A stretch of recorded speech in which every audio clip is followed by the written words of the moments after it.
It's global, and because if you look at, for example, at Europe, there's been a right-wing drift with Russia and Belarusia and Poland and France and Hungary. Yeah, there's been a rise of the right, and in China, there's definitely a rise, and in the United States too, a drift right. I think perhaps one reason among many is the rise of a new face of globalization, and people are sensing that actually our little economy is fitting into a larger patchwork here. Where do we fit out in? So there are kind of these national reaffirmations of national boundaries, and even the little micro movement in the United States it's not a national thing exactly, but it's a micro-national kind of a movement. Let's circle wagons, let's have our borders determine our fate. I personally think that honor, one would find an echo in every right-wing movement for a crisis, what feels to the right-wing participants themselves a crisis in honor. I use the word honor squeeze to say that economically honor is deprived on one hand, and the search for compensatory sources of honor are at every turn blocked also.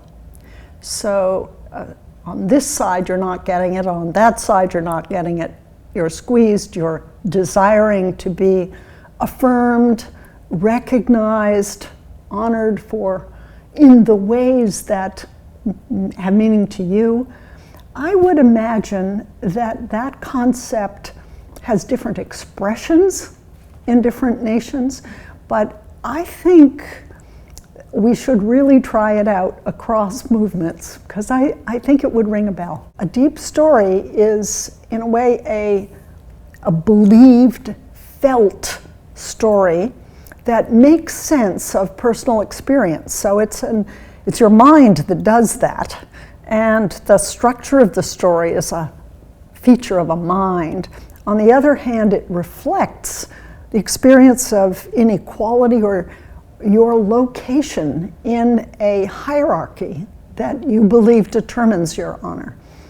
So it puts them together. We are all ranged around a public square. And we're not holding hands. Because if someone comes to join us as we range around the public square, we move over and we make place. We're incorporative, and we're proud of being incorporative. We're not defending against the other, we're incorporating the other.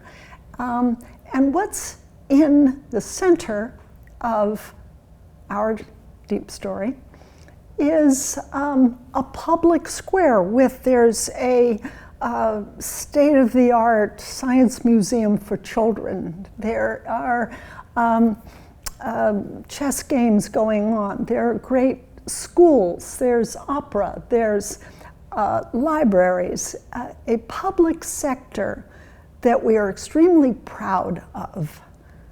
And our identity goes not in having our own, but in building up a public sector that is available to all.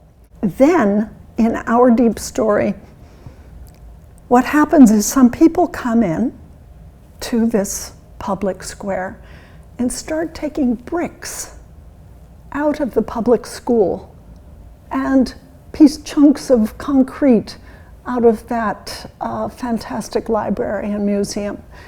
And they go out of the public square, and behind our back are building their own private McMansions, great villas just for themselves.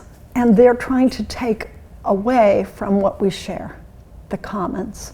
The Tea Party movement in the United States and the Fidesz and Jobbik parties here in Hungary look on the surface to be totally opposite to one another.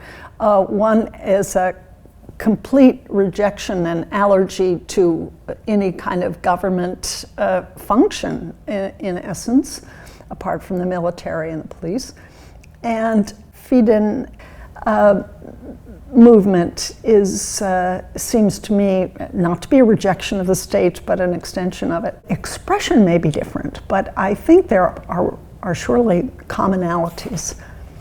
I think we need to set out a series of concepts that help us speak to the opposition in a meaningful way. And what I discovered is that over 5 years of ethnographic visits to Louisiana, and is that each time the conversation got a little deeper and a little deeper, and I actually began to see some ways in which there could be crossover issues. So I began thinking I was talking to people that weren't rational and seemed crazy, really. But once I understood their emotional logic,